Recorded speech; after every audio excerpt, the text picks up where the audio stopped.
کہ ہم جو صاحب مزار کے پاس آتے ہیں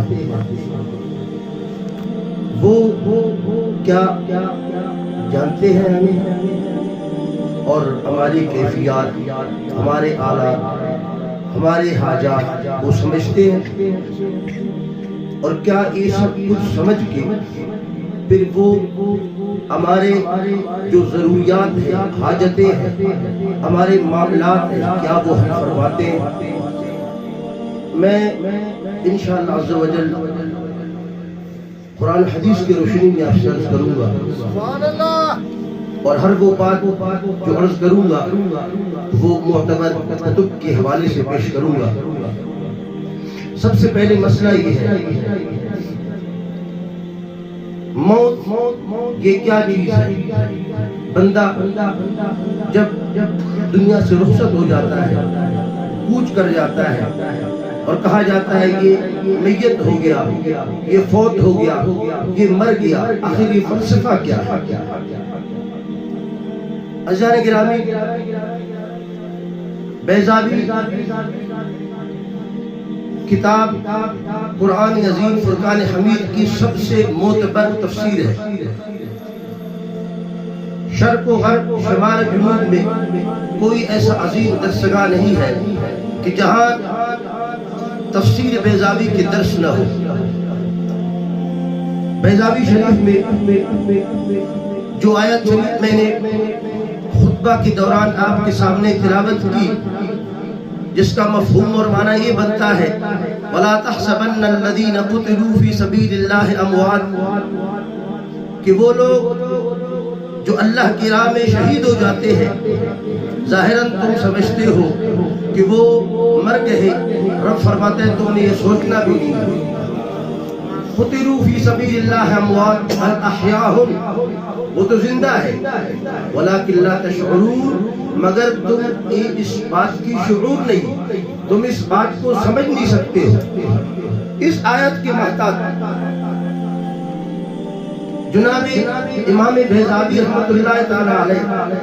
نے عجیب بات فرمائی، فرمائے فیہا دلالۃ علی ان الارواح جواہر کاہن بنفسها مغایرۃ لما يحس به من البدن تبقى بعد الموت ودراکۃ وعلیہ جمہور صحابۃ والتابعین ونطقت به الآیات والسنن۔ فرماتے اس سے یہ معلوم ہوتا ہے، قرآن کی آیات سے پتہ چلتا ہے موت کیا چیز ہے، تاکہ موت تو صرف بدن پر آتی ہے، موت تو حیات کی زوال کا نام ہے، اور اس کا تعلق زوال کا صرف بدن سے ہوتا ہے، تو خود جو روح ہے، فرمائے وہ روح جو ہے وہ زندہ رہتی ہے، روح زندہ رہتی ہے، اور فرمایا کہ روح کس طرح زندہ رہتی ہے، تبقى بعد الموت ودراکہ، فرمایا روح صرف زندہ نہیں رہتی، روح زندہ رہنے کے بعد سب کچھ سمجھتی بھی ہے، اور اللہ رب الجلال نے اس کے اندر وہ سننے والے قوت اور وہ سمجھنے والے قوت، وہ دیکھنے والے قوت، فرمایا کہ وہ زندگی سے زیادہ اس کی قوت بڑھ جاتی ہے۔ میرے بھائیوں، اسی طرح امام جلال الدین سیوطی تو تھوڑے موڑے شخص نہیں تھے، جن کو عالم بیداری میں 100 کے قریب رسول اللہ صلی اللہ علیہ وسلم کی زیارت نصیب ہوئی۔ امام جلال الدین سیوطی رحمۃ اللہ تعالی علیہ نے اپنے عظیم معرکۃ الآراء کتاب شرح الصدور میں آپ نے وہ حدیث نقل کی کہ حضور پرنور سید عالم صلی اللہ علیہ وسلم نے ارشاد فرمایا کہ اللہ رب الجلال نے روح کو یہ مخاطب کر کے فرمایا روح انما خلقتم للابد، فرمایا روح ہم تمہیں پیدا کر رہے ہیں، اب اس پیدائش کی بات تمہیں کبھی موت نہیں آنی ہے۔ تو روح یہ کیا چیز ہے؟ منت المصلی کی شارح امام عصر الدین شارح منت المصلی فرماتے لا تموتو ارواح الحیات بل ترفع الى السماء حیتا، فرمایا کہ موت روح پر نہیں آتی، روح تو زندہ ہوتی ہے اور آسمان کی طرف چلی جاتی ہے۔ تو میرے بھائیوں، اسی وجہ سے مرقات، شرح مرقات میں ملا علی قاری عظیم محدث ہیں اور سب سے بڑے معتبر محدث ہیں۔ تمام مسالک کے لوگ جن کی حدیث کی شرح پڑھ کے آگے مشکات شریف کی حدیث کی شرح بیان کرتے ہیں، وہ فرماتے ہیں جب اللہ کا ولی دنیا سے کوچ فرماتے ہیں اور اللہ کے ولی کو جب موت آتی ہے، فرمائے وہ موت کیا ہے؟ فرماتے قسم خدا کی لا فرق لہم فی الحالین، لا فرق لہم فی الحالین، فرمائے اللہ کے ولی جب دنیا سے کوچ کر جاتا ہے، فرمائے اس کی زندگی میں اور زندگی کے بعد موت والی حالت میں کسی قسم کا فرق نہیں ہوتا۔ کیوں نہیں ہوتا؟ فرمائے اس لیے نہیں ہوتا، اولیاء اللہ لا یموتون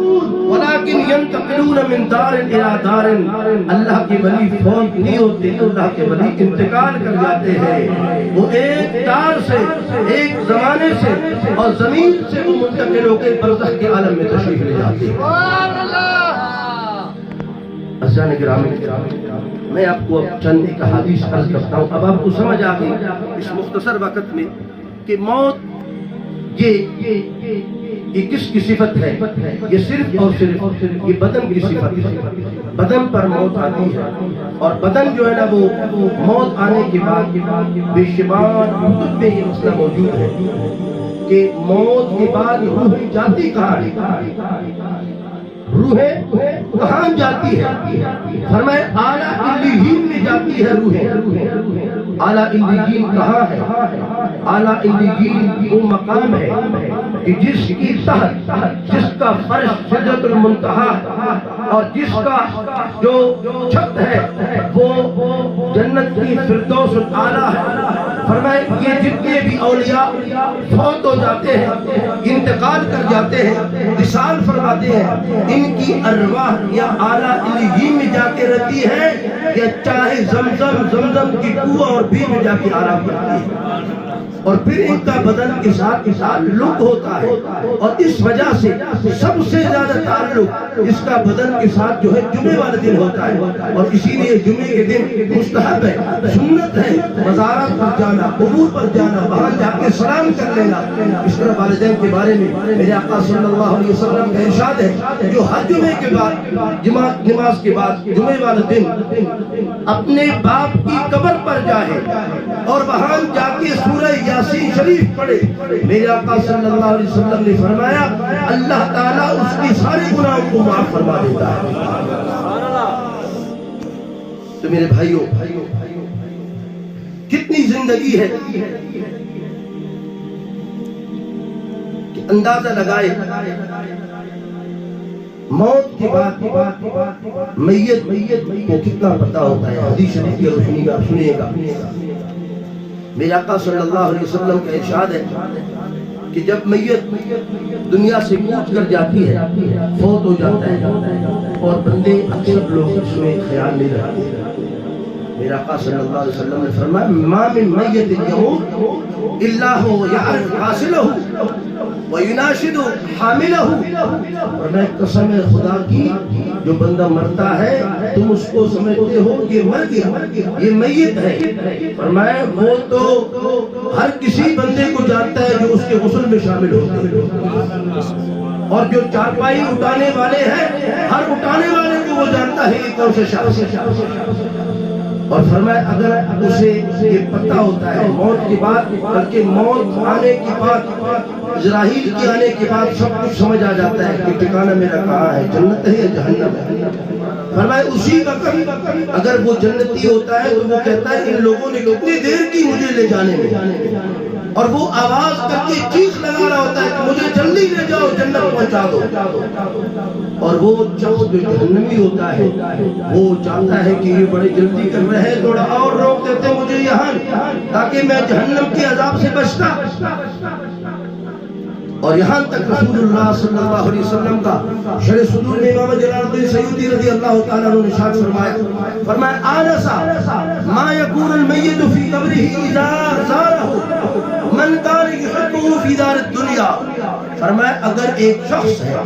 اور وہ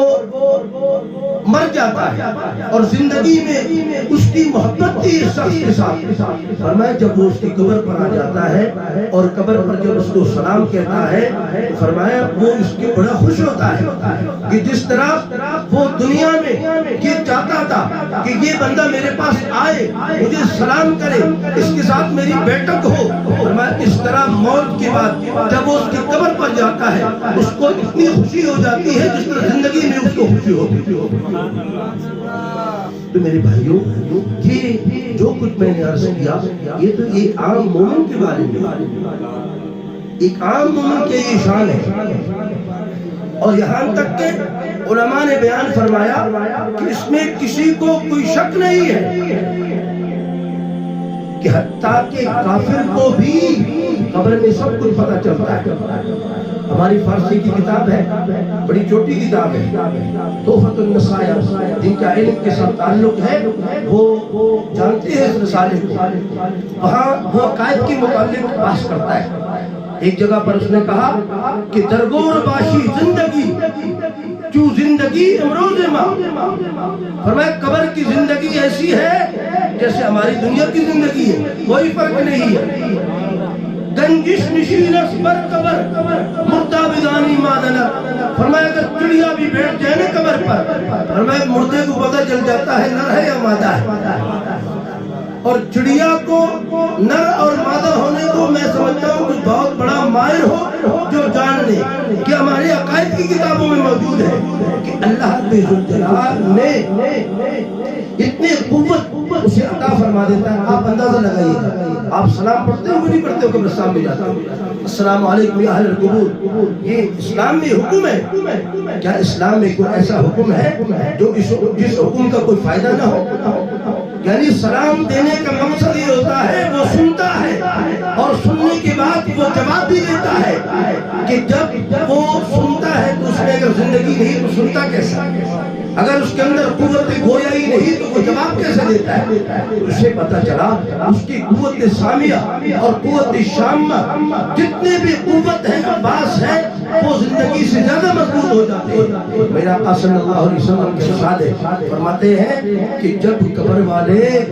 دفن کرنے کے بعد جب جاتے ہیں تو وہ ان کو جوتوں کی آواز بھی سن لیتا ہے، جوتوں کی جو آہٹ ہے وہ بھی قبر والا سن لیتا ہے۔ اور اسی لیے میرے آقا صلی اللہ علیہ وسلم نے ارشاد فرمایا جب کوئی بندہ مرے اور مرنے کے بعد اسے قبر میں ڈال کر لحد میں ڈال کر اس طرح نہ چھوڑو، بے یار و مددگار بے وارث مت چھوڑیے گا اسے۔ فرمایا کیا کرنا چاہیے یا رسول اللہ؟ اس کی شاخ میرے آقا نے فرمایا اتنا تو رکو کہ جتنا ایک اونٹ کو ذبح کیا جائے اور ذبح کرنے کے بعد اور اس کا پھر چمڑا وغیرہ اتارا جائے اور چمڑے اتارنے کے بعد اس کا گوشت بنایا جائے اور گوشت بننے کے بعد اس کے گوشت کو بنڈا جائے، اتنی دور تو آپ کو قبر والے کے پاس ہونا چاہیے۔ کیوں؟ جتنی دیر آپ قبر والے کے پاس ہوں گے اتنی دیر وہ آپ سے مانوس ہوگا، اور قبر کی جو وحدت ہے اور اندھیرے پن میں جو خوف اندیشہ ہے فرمائے وہ اس سے دور ہو جائے۔ میرے بھائیوں